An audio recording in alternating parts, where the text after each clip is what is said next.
എല്ലാവർക്കും നമസ്കാരം. DBT skill സീരീസിലോട്ട് എല്ലാവർക്കും സ്വാഗതം. ഇന്ന് നമ്മൾ ഡിസ്കസ് ചെയ്യാൻ പോകുന്ന DBT അഥവാ ഡയലക്റ്റിക്കൽ ബിഹേവിയർ തെറാപ്പിയിൽ പൊതുവെ ഉപയോഗിക്കുന്നൊരു സ്കില്ലാണ് ഫാസ്റ്റ് എന്ന് പറയുന്നത്. ഇത് DBTയിൽ മാത്രമല്ല, പല തെറാപ്യൂട്ടിക് അപ്രോച്ചുകളും നമ്മൾ കോമൺ ആയിട്ട് ഉപയോഗിക്കുന്നതാണ് ഫാസ്റ്റ്.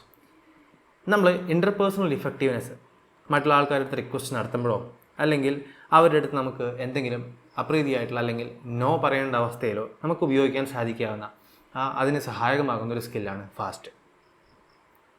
ഞാൻ പലപ്പോഴും തെറാപ്പിക്ക് വരുന്ന പല പേഷ്യൻസിൻ്റെ അടുത്തും കാണാറുള്ള ഒരു കാര്യമാണ്, അവർക്ക് സെൽഫ് റെസ്പെക്റ്റ്, അഭിമാനം എന്ന് പറയുന്നത് വളരെ കുറവായിട്ടുള്ളൊരവസ്ഥ.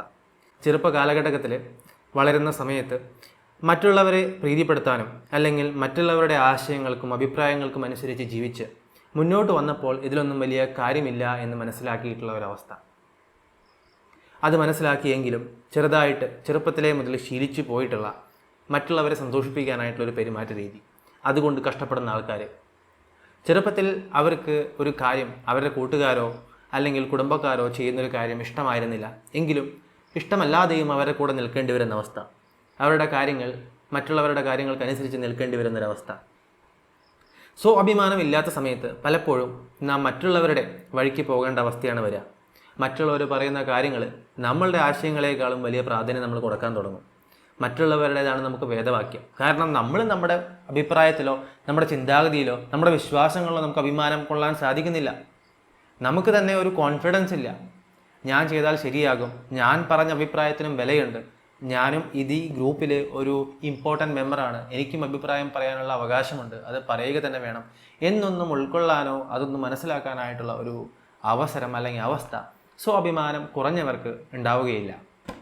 അതുകൊണ്ട് നമുക്ക് സ്വാഭിമാനത്തെ എങ്ങനെ മുന്നോട്ട് കൊണ്ടുവരാം, സ്വാഭിമാനം നിങ്ങളെ എങ്ങനെ ഉയർത്താം, നിങ്ങളൊരാളുടെ അടുത്ത് സംസാരിക്കുമ്പോൾ നിങ്ങൾ സ്വാഭിമാനത്തോടു കൂടി എങ്ങനെ നിങ്ങൾക്ക് പെരുമാറാൻ സാധിക്കും, നമുക്ക് നോക്കാം.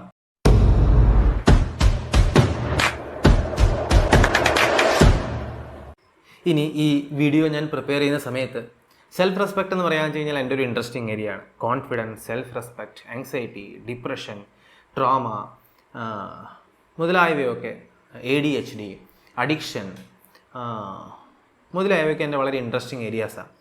അപ്പോൾ ഇതിന് ഞാൻ വീഡിയോ പ്രിപ്പയർ ചെയ്യുന്ന സമയത്ത് സെൽഫ് റെസ്പെക്റ്റിനെ കുറിച്ച് ഞാൻ 1-2 കോട്ടുകൾ വായിക്കാനിടയായി. അവ നിങ്ങളുടെ മുമ്പിൽ തീർച്ചയായിട്ടും പറയണമെന്നാണ് എൻ്റെ മനസ്സ് പറയുന്നത്. അതിൽ ഒന്നാമത്തെ കോട്ട് വളരെ പണ്ട് എഴുതിയിട്ടുള്ളൊരു പണ്ഡിതൻ്റെ കോട്ടാണ്. നിങ്ങൾ ഒരു പക്ഷേ കേട്ടിട്ടുണ്ടായിരിക്കും, അദ്ദേഹത്തിൻ്റെ പേരാണ് കോൺഫിക്കസ്. നമ്മൾ പറയത്തില്ലേ അരിസ്റ്റോട്ടിൽ, അങ്ങനത്തെയൊക്കെ ആൾക്കാരുടെ ആ കാലഘട്ടത്തിലുള്ളൊരു പുള്ളിയാണ് കോൺഫിക്കസ് എന്ന് പറയുന്നത്. അതായത് നമ്മളുടെ ഈ കാലഘട്ടത്തിലൊക്കെ മുന്നോട്ട് വന്നപ്പോൾ ഈ മുന്നോട്ട് വന്നിട്ടുള്ള പുള്ളികളൊക്കെ ഇൻസ്പിറേഷനും കാര്യങ്ങളും അറിയാനും ശ്രമിക്കുന്നത് അതിനാണ് മുന്നിലുള്ള ആൾക്കാരാണ്. നമ്മൾ തൊട്ട് മുമ്പത്തെ ആൾക്കാരാണ്, അവരെയാണ് ഏറ്റവും നൂതനമായിട്ടുള്ള ഇൻഫർമേഷൻ എന്ന് പറയുന്ന പോലെ ആ ആൾക്കാരെ തേടി പിടിച്ചിട്ടുള്ള ഇൻഫർമേഷനുകളാണ് ഈ കോൺഫിക്കസും അരിസ്റ്റോട്ടിലും അങ്ങനത്തെ ആൾക്കാരൊക്കെ. ഈ കോൺഫിക്കസ് പറയുക, respect your self, others will respect you. നിങ്ങളെ തന്നെ ബഹുമാനിക്കുക. അങ്ങനെയാണെങ്കിൽ മറ്റുള്ളവർ നിങ്ങളെ ബഹുമാനിച്ചു തുടങ്ങും. അതിനുശേഷം ഞാൻ കണ്ട വേറൊരു കോട്ടാണ്.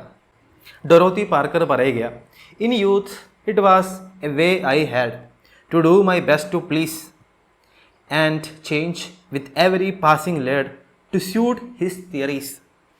But now I know the things I know and do the things I do, and if you don't like me so, to hell my love with you.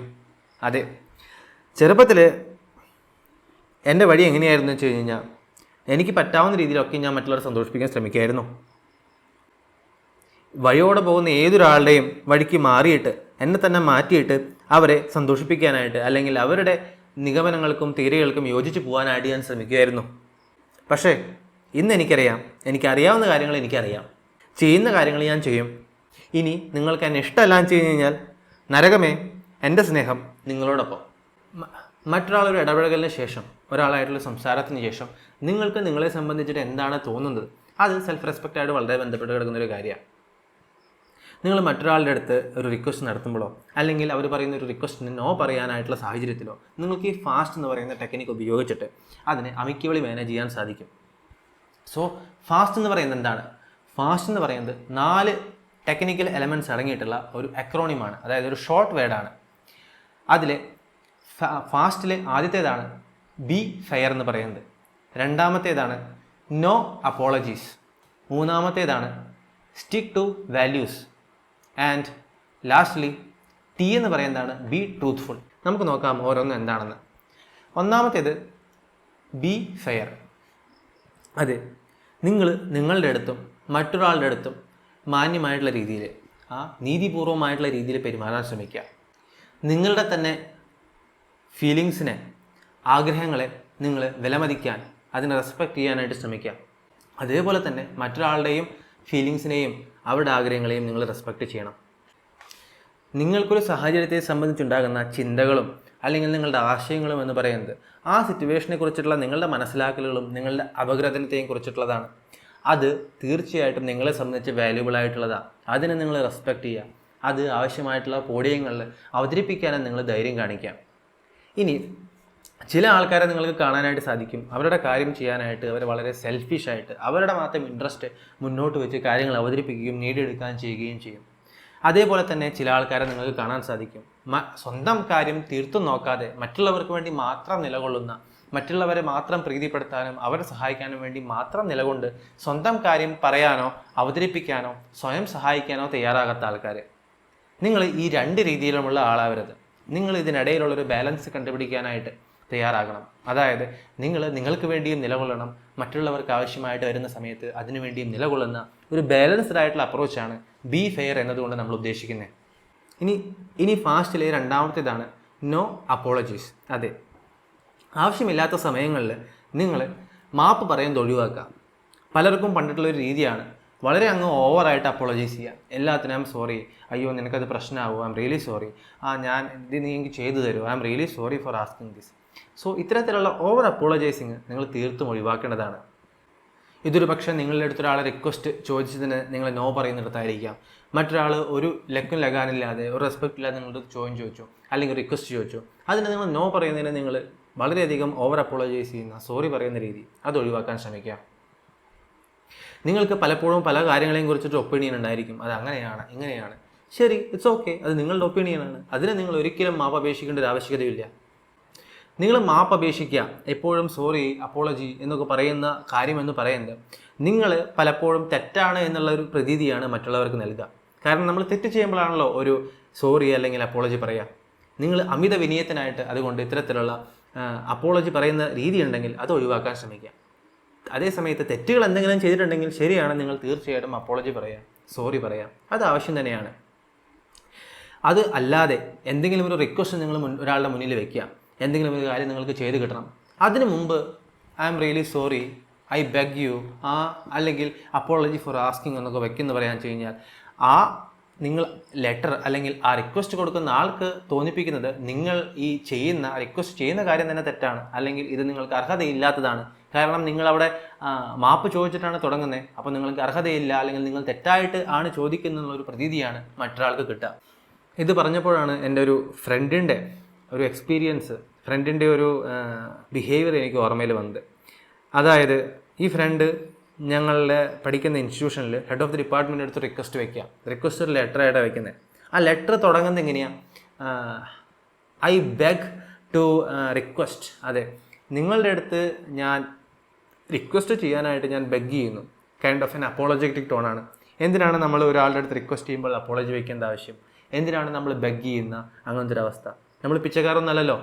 So ഇത്തരത്തിലുള്ള പല പെരുമാറ്റങ്ങളും നമ്മൾ പലരിലെയും കാണാനായിട്ട് നമുക്ക് സാധിക്കും. നമ്മളും പലരും ചെയ്യുന്നുണ്ടായിരിക്കും. കാരണം നമ്മളുടെ ലക്ഷ്യമെന്ന് പറയുന്നത് നടക്കാനായിട്ട് നമ്മൾ അമിത വിനയം കാണിക്കുന്ന രീതി, അല്ലെങ്കിൽ അപ്പോളജി കൊണ്ട് സോറി കൊണ്ട് മറ്റൊരാളെ നിറയ്ക്കാനായിട്ട് ശ്രമിക്കുന്ന രീതി, അതൊരിക്കലും ഒരു ഉചിതമായിട്ടുള്ളതല്ല. കാരണം നമുക്കും എല്ലാവർക്കും സെൽഫ് റെസ്പെക്റ്റ് ഉണ്ട്. ആ സെൽഫ് റെസ്പെക്റ്റിനെ മാനിച്ചുകൊണ്ട് പെരുമാറാനായിട്ട് നമ്മൾ ശ്രമിക്കണം. ഇനി നിങ്ങൾ ഇങ്ങനെ ഇത് മാനിക്കാതെ വീണ്ടും വീണ്ടും ഇങ്ങനെ അപ്പോളജികൾ തുരുതുര ഓവർ അപ്പോളജീസ് ചെയ്ത് കഴിഞ്ഞാലോ അത് നിങ്ങളുടെ സെൽഫ് റെസ്പെക്റ്റും നിങ്ങളുടെ വിശ്വാസ്യതയൊക്കെ കുറയ്ക്കുകയാണ് ചെയ്യുക. അതുകൊണ്ട് മനസ്സിലാക്കുക, ആവശ്യമുള്ള സ്ഥലത്ത് മാത്രം നിങ്ങൾ മാപ്പപേക്ഷിക്കാനായിട്ട് നിൽക്കുക. ആവശ്യമില്ലാതെ റിക്വസ്റ്റ് ചെയ്യുന്ന സമയത്തോ അല്ലെങ്കിൽ അനാവശ്യമായിട്ടൊരാളൊരു കാര്യം നിങ്ങളുടെ അടുത്ത് ചോദിച്ചു അതിന് നോ പറയുന്ന സമയത്തോ നിങ്ങൾ അപ്പോളജിയോ മറ്റോ പറയേണ്ട ആവശ്യകതയില്ല. ഇനി ഫാസ്റ്റിലെ മൂന്നാമത്തെ എലമെൻ്റാണ് സ്റ്റിക്ക് ടു വാല്യൂസ്. നിങ്ങളുടെ വാല്യൂകളെ മുറുകി പിടിക്കുക, നിങ്ങളുടെ മൂല്യങ്ങളെ. ഇത് പറഞ്ഞപ്പോൾ ആദ്യം തന്നെ മനസ്സിലേക്ക് ഓർമ്മ വന്നതാണ് ചക് ദേ ഇന്ത്യ എന്ന് പറയുന്ന സിനിമ നിങ്ങൾ കണ്ടിട്ടുണ്ടായിരിക്കും. അതിൽ ഷാരൂഖ് ഷാരൂഖ് ഖാനെ താല്പര്യമില്ല എന്ന് പറയുന്നൊരു സിറ്റുവേഷൻ ഉണ്ട്. അതായത് അവൻ കോച്ച് ചെയ്യുന്ന Indian national women's hockey team captain മുഖാന്തരം ഒരു ലെറ്റർ സബ്മിറ്റ് ചെയ്യുക ഷാരൂഖ് ഖാൻ്റെ അടുത്ത്. നിങ്ങളെ എനിക്ക് കോച്ചായിട്ട് തുടരാനായിട്ട് കോച്ചായിട്ട് ആവശ്യകതയില്ല എന്ന് പറയുന്ന രീതിയിൽ. അത് ഷാരൂഖ് ഖാനെ വളരെയധികം വേദനിപ്പിക്കുന്നുണ്ട്.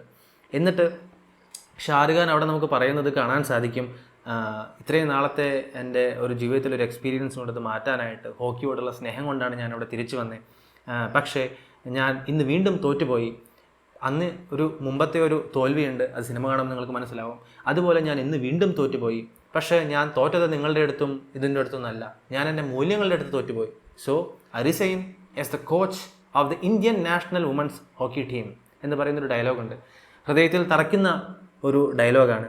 അതെ, നമ്മളുടെ വാല്യൂവിനോട് യോജിച്ച് പോകുന്ന രീതിയിലല്ല ചുറ്റുപാടെങ്കിൽ, അല്ലെങ്കിൽ നമ്മളുടെ വാല്യൂ സിസ്റ്റത്തിനെ മുറുകെ പിടിക്കാൻ സാധിക്കാത്തൊരവസ്ഥയാണെങ്കിൽ അവിടെ നിന്ന് മാറി നിൽക്കുന്നതാണ്, അവിടെ നിന്ന് ഇറങ്ങിപ്പോരുന്നതാണ്, അവിടെ നിന്ന് മാറി നിന്ന് ഇറങ്ങിപ്പോകുന്നതാണ് ഏറ്റവും നല്ലത്.